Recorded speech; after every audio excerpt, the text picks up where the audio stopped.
Hi guys, Kim here. Welcome to Backyard Blooms. In today's video we're going to talk about design. I have a living wall in the back of my yard here. I have 35 trees and we'll talk about all 35. I live in Charlotte, North Carolina. I've lived in this house for 3 years. This was a blank slate. In the back of me there was not one single tree when we moved here.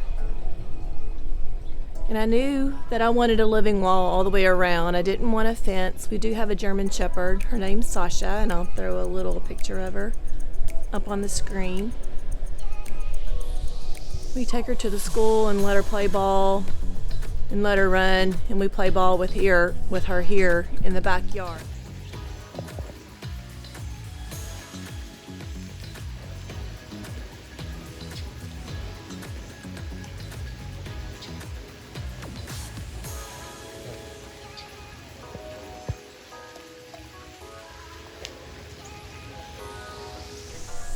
But she didn't really need a fence because when we're not out here, she follows us and stays inside with us. So she has no desire just to hang out outside all day long, only when we're with her. So we have a little soft leash that we keep her on.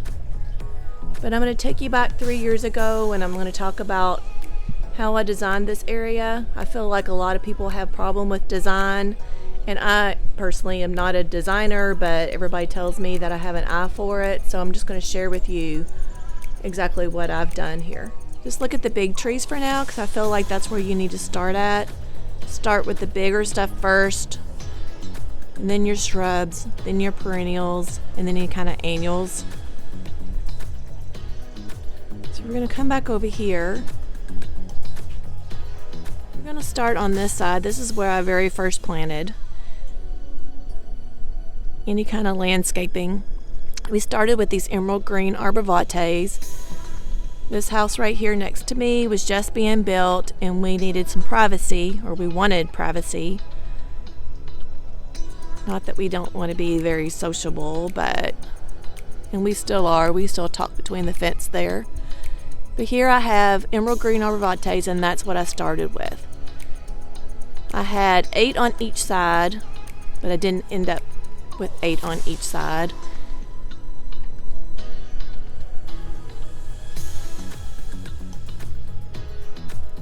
When you write down your design, decide how tall you want these trees to be. And do you want a hedge? Do you want to see your neighbors? Do you not want to see your neighbors? So we wanted a privacy here. And I feel like in another 3 years, these arborvitaes will grow together and make us a nice hedge. I didn't want trees all the way down. Excuse me. I didn't want emerald green arborvitaes all the way down, so we divided it in half with this little gem magnolia.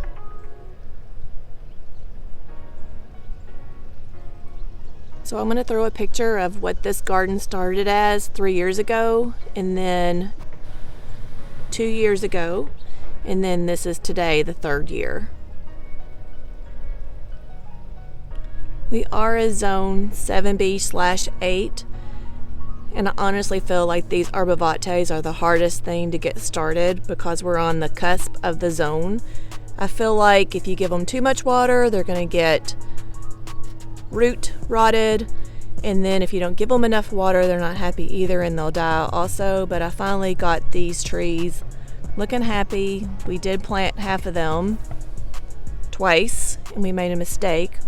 We have hard red clay here in Charlotte, North Carolina, and when we dug the hole, we dug all the clay up and put it back in with good natural soil, but that was a mistake because it just created a water bath in there and the trees weren't happy and they got root rotted. So we had, when we pulled them up and we saw that there were just big sludge ball in there with full of sludgy, nasty clay, we added more original clay back to those, and so far they're looking happy here. So this is where we started. I had in mind that I wanted to do this, and then I had to figure out what did I wanted to do with this other back of the yard here and this side of the yard. So you guys might think I'm crazy, but I'm gonna say it. I felt like I had God's help with this design. So I dreamt and I dreamt and I dreamt about it, and then one day I just got up and I just wrote down my design, and I'm going to share that with you. It was just a simple design on a piece of paper. I stopped at a nursery on my way to work. I do ultrasound for a living, and I stopped by a small little nursery in Clover, South Carolina, and she told me that I can go on a website called Lanham's Nursery. The only problem is Lanham's Nursery, you have to have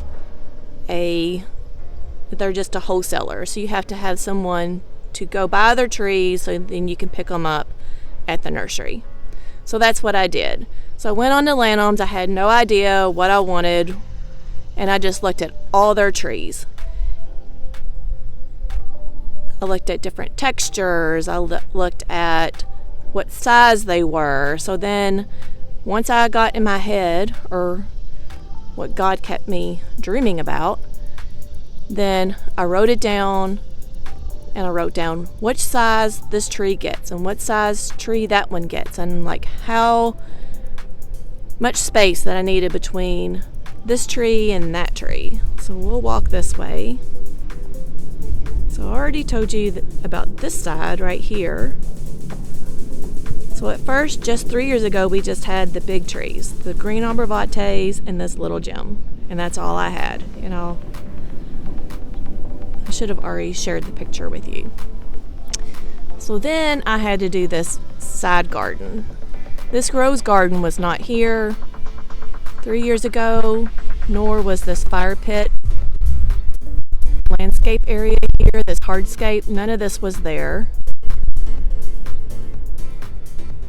So the only thing that was here were these 2 Nellie Stephen trees, this crepe myrtle,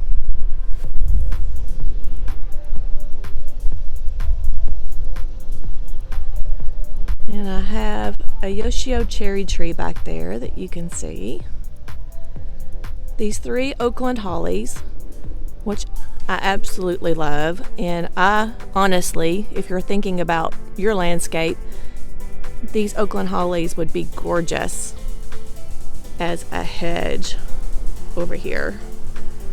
I think it would be just absolutely gorgeous to have 5 on each side, maybe a tree separating it. And these Oakland hollies get about 15 feet tall and I believe 6 to 8 feet wide. I love the textures of these hollies.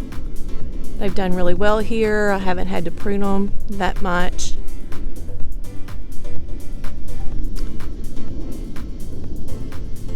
So,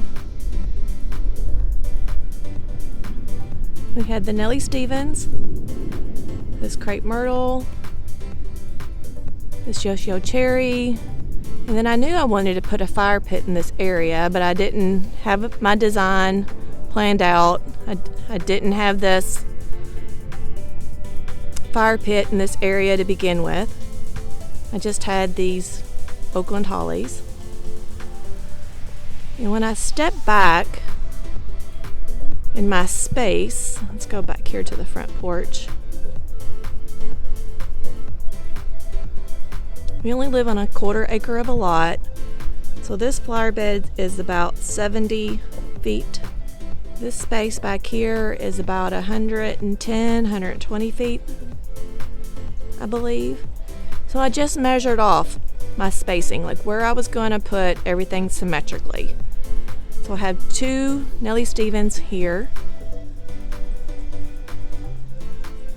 and I made those in a topiary form, and I'll show in a video how I did that at a different time. And I did the Nellie Stevens over there, which you can't see from my crepe myrtle. Let's come around here. But they're spaced out equally. The same with my crepe myrtles and my Yoshio cherry tree. So when I wanted to sit on the porch, I wanted to see this crepe myrtle and the Yoshio cherry tree behind that, so I offset it just a little bit, as you can see here. And then in the very middle of this landscape, I put the Oakland hollies there, 3 of those. And I'll show a picture of when we planted those and when we got started. Me and my husband did all the work back here. We didn't pay anybody to do it. Take that back. One of his co-workers, Carlos, thank you. I'll give you credit. He helped us dig some holes. And then after we got that planted, at the same time, we planted 5 of these cryptomera trees here. So you can see one missing. It got blight, and I went ahead and pulled that up, and I put another little gem magnolia here in the middle because I like symmetry. There's the little gem. Straight across from me on this side is my other little gem magnolia. So I have one right across from each other in this backyard.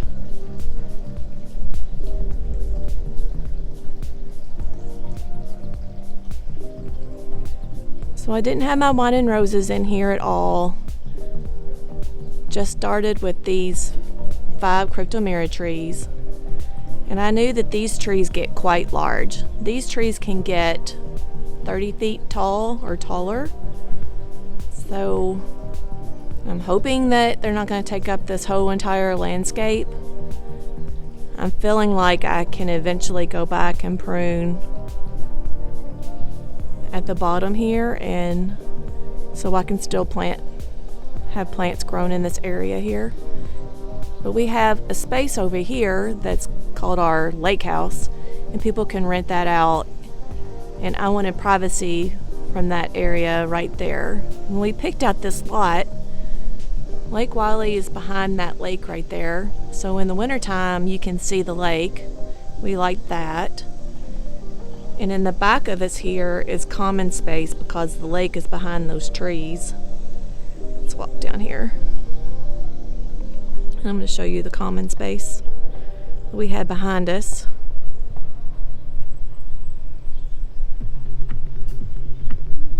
Walking down our little fire pit area here.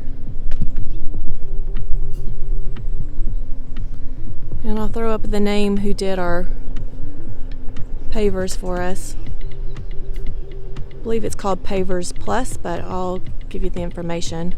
But you can see back here, this is all common space. And they put these big boulders of rocks back here, which are pretty. And they maintain this area back here. This is the Oakland holly up close.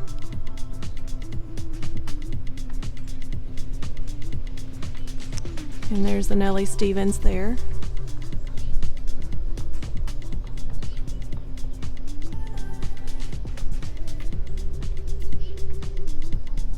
This is the 3rd year for this crepe myrtle.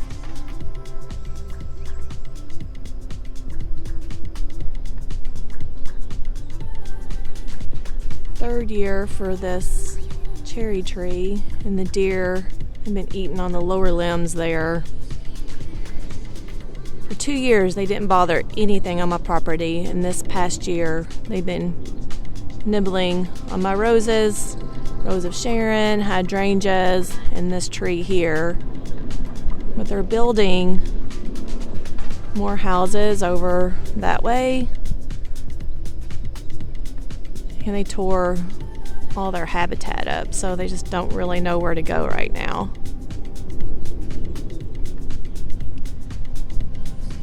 So these Oakland hollies here, I have one here, one there, and then one set back because I knew I wanted to put a space around it. Didn't know how at the time, but I made sure that I had a good 12 to 14 circle space because that's what I had in my mind that I wanted. And we actually just drew it out with we put a little pin there and we got some rope and I spaced it out to 12 to 14 feet and made a big circle, and then that's what the guide that I used to plant my trees around.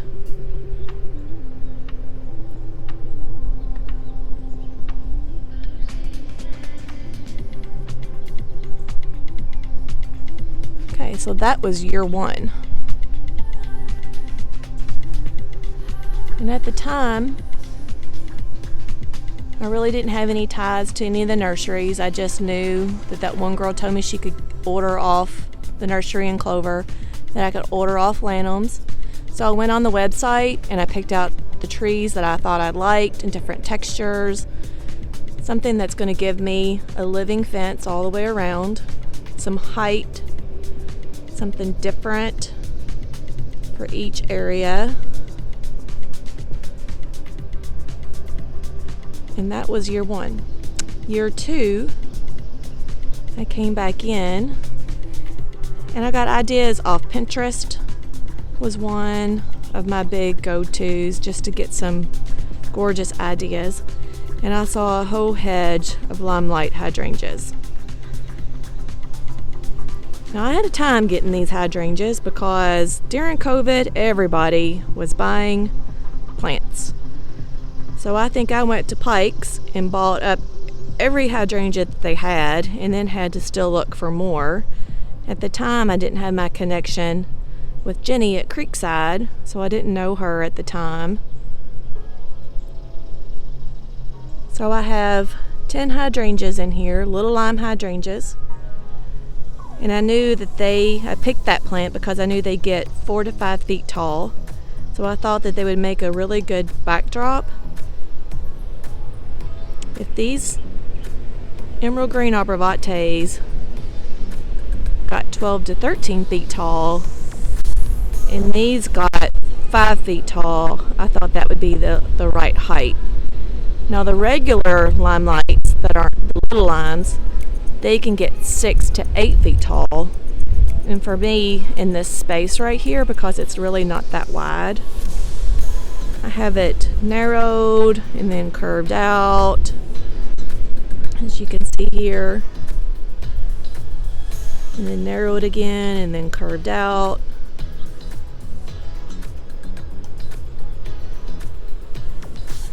And what I simply did was put a water hose down and got the shape that I liked and used some spray paint and sprayed the outline, and that was our outline that we used because we had to dig all the sod up in this area, and my husband almost broke his back doing that.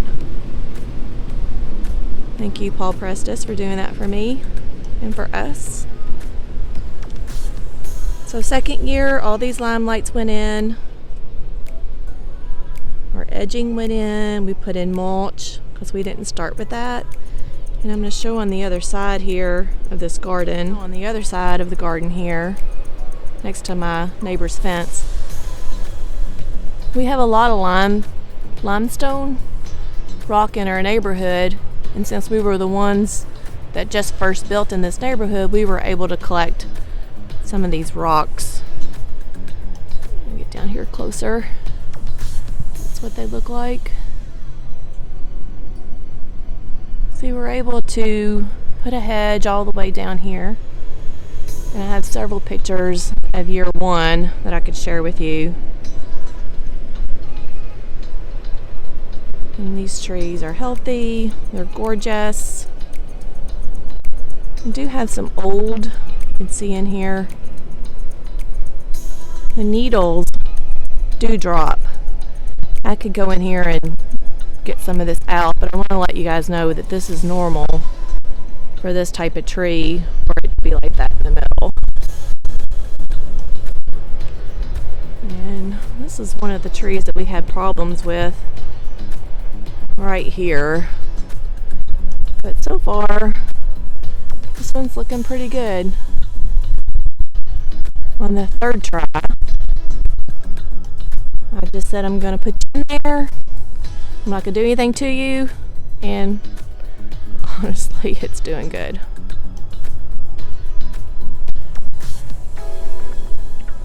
I don't know if the drop off is lower in this space. You can't plant anything here level with the ground, so you need 1 inch to 2 inches above the ground and then build your dirt up around the roots. I find that was helpful in all my fails that I've learned. If you have clay, I do like mulch better than anything else because it breaks down and gives back to the ground, creates worms, something healthy. I have a planter here, so you can see where my rocks come here. This sidewalk here we've only put in this past year, but I'm trying to go over design in the backyard here, so it's hard to stay focused on what I'm trying to achieve. So 5 little lines on each side, year 2. Also down here. And I think year 2 is when we put this Limelight Standard hydrangea tree on the end here. It's just now starting to get sturdy enough to where it holds all my blooms up, because the first year they all drooped and actually moved this whole entire root ball. So we found that it was helpful to stake it until the roots developed and got sturdy enough. In year 2, I bought this little butterfly bush. I wish it had butterflies on it. I bought it at Home Depot, and I love this butterfly bush more than any of them. I love that it's got the big fat blooms on it. Here's the color. And it looks more like a tree form. It has big, sturdy branches. So I just like the form of this tree, but if I had to buy it over again, I don't know if I could do that again.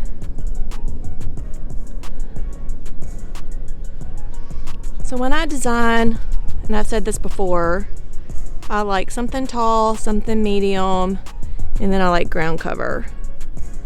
This lemon coral sedum's been a great ground cover for me. It's came back every year. Actually, Jenny at Creekside will tell you that it's an annual, but a perennial for our zone, and it spreads. So it's just been a good ground cover for me. That was a great surprise. When I put those in, I had a clump of super petunias and then a limelight, or this lemon coral sedum. And I'll share a picture of when I first planted that, because that was beautiful. And of course my petunias, those petunias only last a year. Sometimes the bubble gums will come back 2 to 3 years after. I think I had Bordeaux Super Petunia from Proven Winners in that year when I put this lemon coral sedum in. Right there.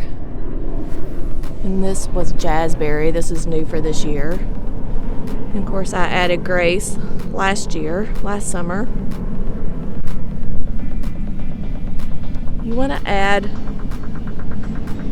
some hardscape, but don't get over happy with it, because it could look too much instead of just giving it just a little bit of an accent.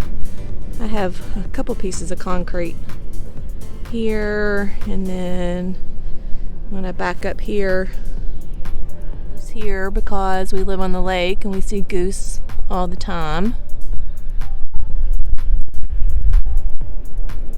And then over here in the middle, this one's not from Unique Stone, but it could be. It's still gorgeous. I bought this from Black Stone Hardware. Black Hawk.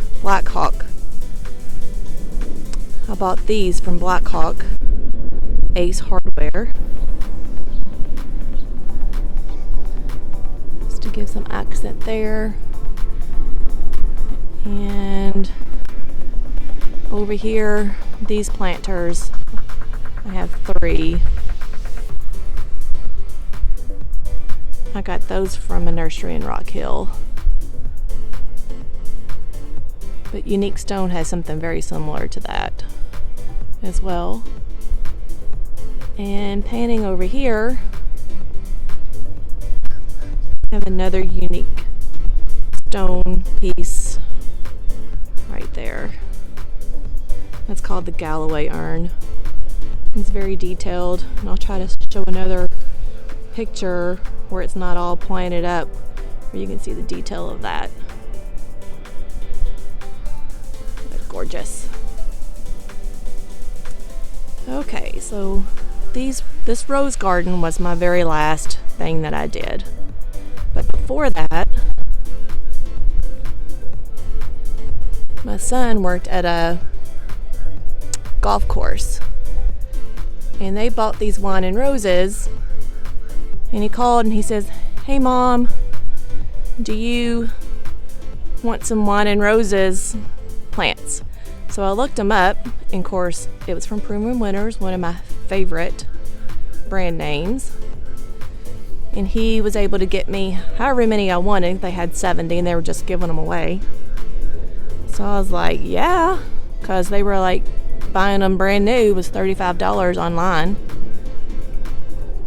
So I planted them here, and I've dug up a few because I think I had 10 in this area, so it was just too many. So now I have about 8.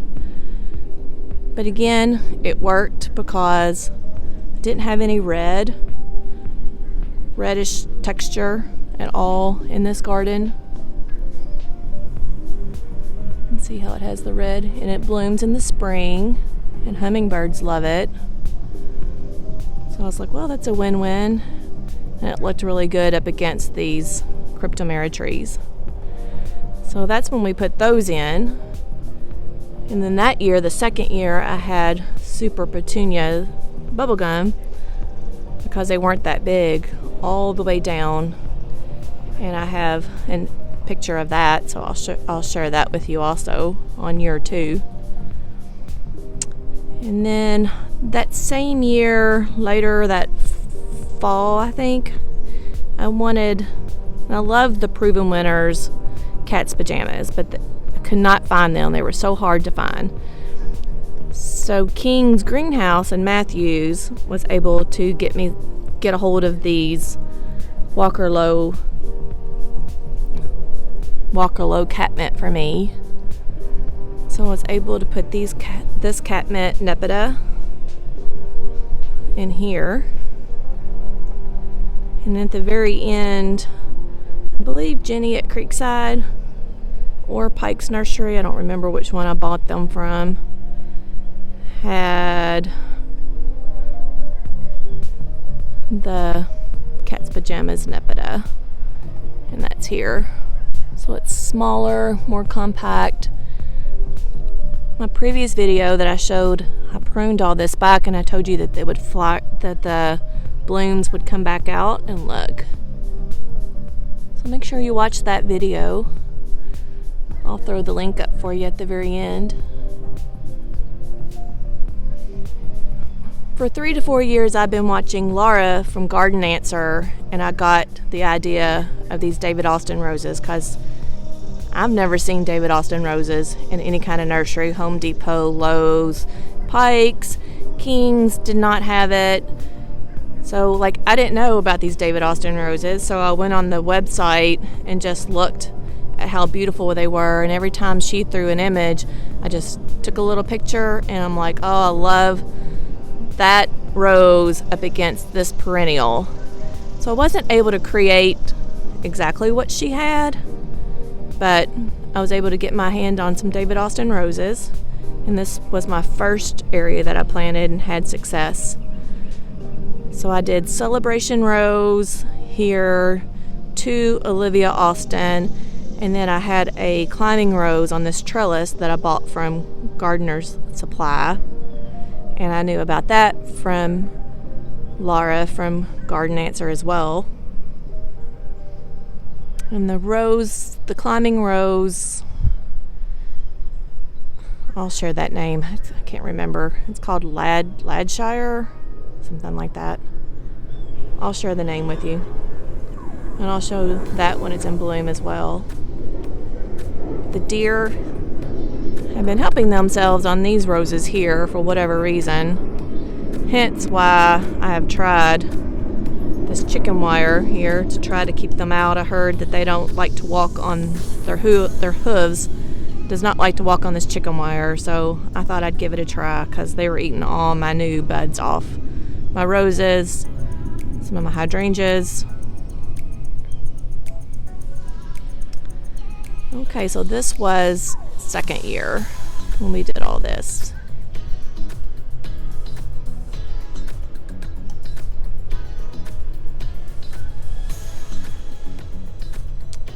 Okay, so I knew that these cryptomeras were going to get tall, 30 feet tall. These wine and roses will get 5 to 6 feet tall, but I can keep them pruned. And then I like to change up my planters each year. I like symmetry. I'd love to do something different in each planter, but I can't. I've got to have them all the same. I like what I did this year, but I feel like it's too dark. Maybe I could have, instead of the black potato vine, done some of the lighter greenish potato vine. And I'm going to throw yellows in here. Like, I love yellow. So I'm going to, next year, that's going to be part of my plan, is to throw some yellow. I actually love this, what I've done in this combination here with this Over Easy petunia and it's not the snow euphorbia, what is it? It's not snowdrift. There's another one that's just more airy like this. I'll throw the name up for you, but I think I'm going to try this combination in those planters next year along with some yellow super petunias. At the end of year 2, in the fall, we put in these boxwood. At this point, I found Creekside carries all proven winter shrubs and annuals, so I asked her, I'm like, can you get me 80 sprinter boxwoods? So she's like, well, I'll look into it. And she called me back and she says I got a hold of 100. So she said I could have as many as I wanted. So I ordered 80 of these sprinter boxwoods. And I saw from Pinterest and also when I went to Austria, all of their hedging, and of course, you know, Laura from Garden Answer loves hedges and boxwoods, and we had the same taste because I loved it as well. So I got ideas from her and then ideas from when we went to Austria, and then on Pinterest I'll show you a couple of images of what gave me the idea, which did not look exactly alike, but pretty close to what I came up with here. So I think I have 18 boxwoods on this side, 7 in the front. This quadrant over here, not as big, nor is that one, but they're the same. So the 2 front quadrants of my rose garden are the same. So there's 7 across here, 7 across here. And I just laid out this edging that I bought from Home Depot here. And I think I had 3 strips that went across here, and I just made sure that there was about the same space on this between these two gardens and the one from the other side. And I wanted to include this crepe myrtle here. Well, this is what we did. Of course, I already had our fire pit area put in at that time, so I just had to come around with these 4 quadrants for my rose garden. This is my favorite garden out of all that I have. It's front and center from my porch. And all of these are David Austin. And I wanted different roses, but not ones that were like drastically different. So I picked all hot pink roses. This rose here is called Boscabelle. And this rose has done absolutely great. She was one of the top rated roses from David Austin in blooms, repeat blooms, disease, and smell. So that's Boscabelle in this quadrant here. And I have 5 roses in this space, along with my boxwoods. And these are growing nicely. I need to trim them up in the fall. And then panning over here, the same amount of boxwoods in this front area. And let's see if I can find. This one is Gabrielle. Right there. And this rose has a little bit of darker foliage than the other one and much brighter pink than Boscabelle. But this one has performed well also. So I ordered off David Austin. I'll put the website on the screen for you. I ordered them in the fall, and they came in the spring when it was planting time, and they were bare root. And I was scared because I've never tried that, but they have great instructions and it was super easy and I had great success. So out of 18 roses, I only had 1 that I had to call for them to send me another rose again, and they guarantee them for 5 years. So that is awesome. These roses were about $26 a piece, which I didn't think was bad at all, honestly. And you can see the boxwoods all the way around here. These boxwoods haven't been in the ground for a full 3 years yet, so they have came along nicely. And I'll show images when we first started planting that, along with pictures of when we were doing this fire pit landscape area also. And this is the back quadrant. And this rose is a little bit lighter in color. This one's harder for me to say. It's called Eustasia Ave. I'll throw the name up. And this space is smaller, so instead I just put 4 roses instead of 5. And I think there's maybe 15 boxwoods versus 18. Yeah, I just counted it. There are 15 boxwoods in here. And then panning over to this quadrant over here, the same amount, same symmetry, 15 boxwoods. The deer have been eating on this rose, but this is called Alexandra Kent, and it's another hot pink color as well. But all honesty, if you're going to pick 2 roses to choose from, I would get Boscabelle and the Gabrielle rose. The performance on these roses have been outstanding. There's the crepe myrtle bloom. So once we got all the big trees in, and then our medium-sized bushes, and then our perennials. Then I started working on ground cover. I need to do some more ground cover as I go. I did a lot of annuals this year in my pot, so I've been happy with that. I'm just at this point trying to maintain what I have in the ground. I do have drip to everything in this yard. I do ultrasound as a living. I work full time. I do not have time to come home and water. Just do not, nor do I have the desire to.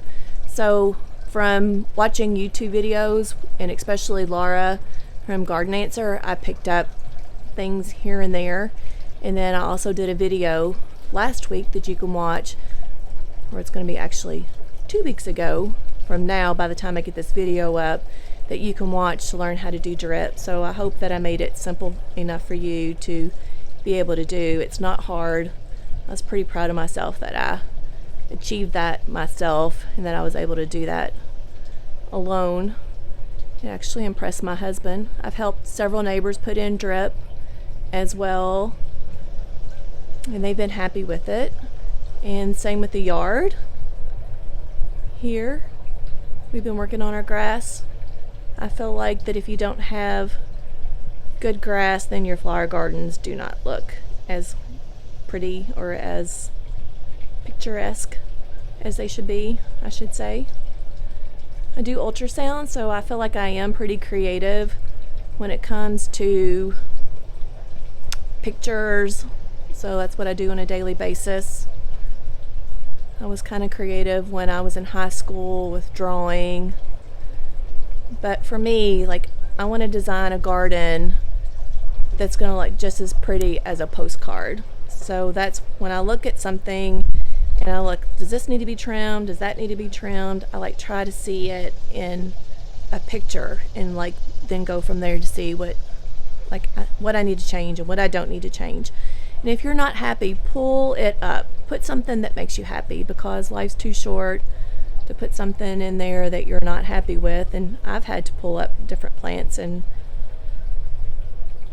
change things out myself. So I feel like I've covered everything that I need to cover. Comment below any questions that you have or anything that I missed. Let me know. I'd love to interact with you guys. So let me know if you have questions. I have fertilized everything early spring, so I can go over that with the Spoma products. A lot of my inspiration came from Laura with Garden Answer, and then Jenny with Creekside. Once I found out about her, she gave me inspiration as well, and that's my go-to, where I go to pick up all my annuals and some shrubs now. So I've learned a lot from her. I've never planted a day in my life before. I've just done containers at previous houses. This is something new for me. I was a hockey mom, and that's what I did all my life. I have 3 children. I've been a mom for a long time, 37 years. So I have 2 daughters that live in Kentucky that live away from me, and 4 grandchildren that live there. So this is my serenity. Like, this is my peaceful place. This is where I can go and get things off my mind or just have peace. So I don't mind one bit coming out here on Saturdays and deadheading or pruning or doing anything with my garden. So I just love it. And then once my son ended up, he's my youngest, he's in the military right now. He's in Vicenza, Italy, in the airborne army. So once he was done with hockey, I had to fill my time. Like, I didn't know what to do with myself. And before I didn't even have this house, I was just watching different people on different YouTubes, and I said, you know, I learned from that and started planting, and I've had failures and I've learned, and I hope that I can share with you all the things that I have learned and have not learned yet. I'm sure there's plenty of things that need to come. I'm constantly battling diseases and what blight is and what fungus is and what black spots is. So I'll share all that with you guys as I go. I've learned about aphids, I've learned about grubs. You have to treat your grubs in the ground before summertime, so I've learned lots of different stuff, and I hope to share everything with you guys that I have learned. And you might wonder why I'm doing YouTube. To be honest, I felt like God wanted me to. So I would dream and dream and dream and couldn't get any sleep.